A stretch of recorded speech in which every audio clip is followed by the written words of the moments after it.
కొండా సురేఖ చేసినటువంటి వ్యాఖ్యలు మీరు ఎట్లా చూస్తారు దాని అంతటిని? అంటే ఆమె బీసీ ముసుగులో దాన్ని దాచుకోలేదు, తప్పించుకోలేదు. హ్మ్. నేను చాలా సార్లు చెప్పాను. బర్తరఫ్ ఒకటే ఆమెకు పరిష్కారం. హ్మ్. ఆమె బూతులు మాట్లాడకపోయినా, హ్మ్. ఆమె మాట్లాడిందల్లా ఇతరుల యొక్క జీవితాల్లో చొచ్చుకొని పోయి, వాళ్ళని అప్రదిష్ట పాలు చేయడమే గాకుండా, ఆ రోడ్డుకి ఈడ్చింది. హ్మ్. దానికి పరిహారం ఏమి ఉండదు. హ్మ్. ఈ మాటలను వెనక్కి తీసుకుంటా అంటే, మాటలు వెనక్కి రావు. ఒకసారి బయటికి పోయినంక, ఆ హ్మ్. మాటలు వెనక్కి రావు. ఎంతోమంది హృదయాలను గాయపరుస్తాయి.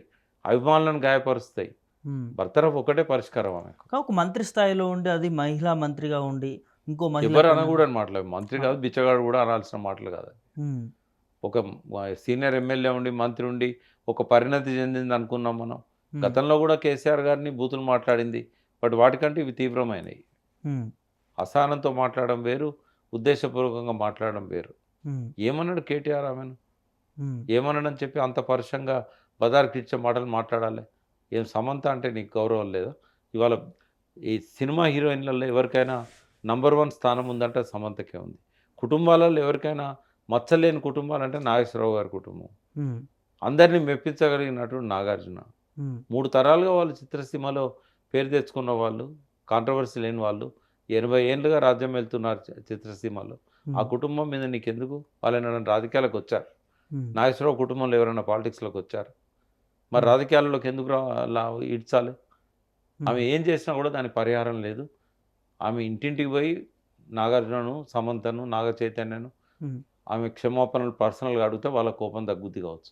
కానీ ఎందుకు ఇక్కడ వాళ్ళ మీదనే నేను కేసేస్తా అంటే అది ఎప్పటికైనా ఇంకా పెరుగుతదే తప్ప పతనమయ్యేది ఇక్కడ ఈమె తప్ప వాళ్ళేం అంటే పతనం కారు. లీగల్‌గా గూడా కొట్లాడుతున్న పరిస్థితి ఇలా వాళ్ళ లాయర్ గూడా మాట్లాడుతూ, ఇట్లా తప్పేం లేదు. ఖచ్చితంగా కేటీఆర్ ఇన్వాల్వ్‌మెంట్ ఉంది.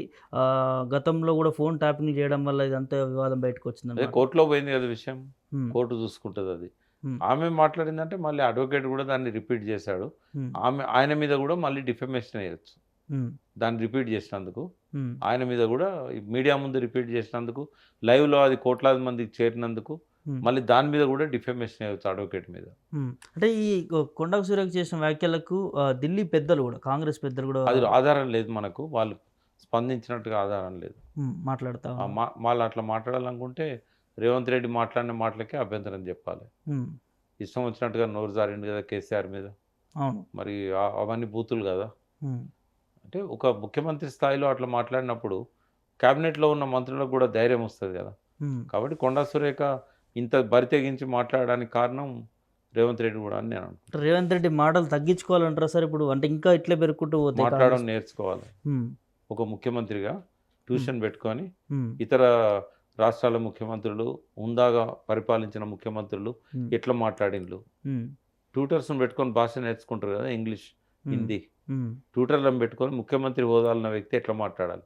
హ్మ్. ఎందుకంటే మంత్రి గూడా కాలే గదా! డైరెక్ట్ ముఖ్యమంత్రి అయిండు అయ్యిండు. కాబట్టి మాట్లాడడం రాదు. హ్మ్. నేర్చుకోవాలాయన. హ్మ్. ట్యూషన్ పెట్టుకోవాలి. Thank you sir.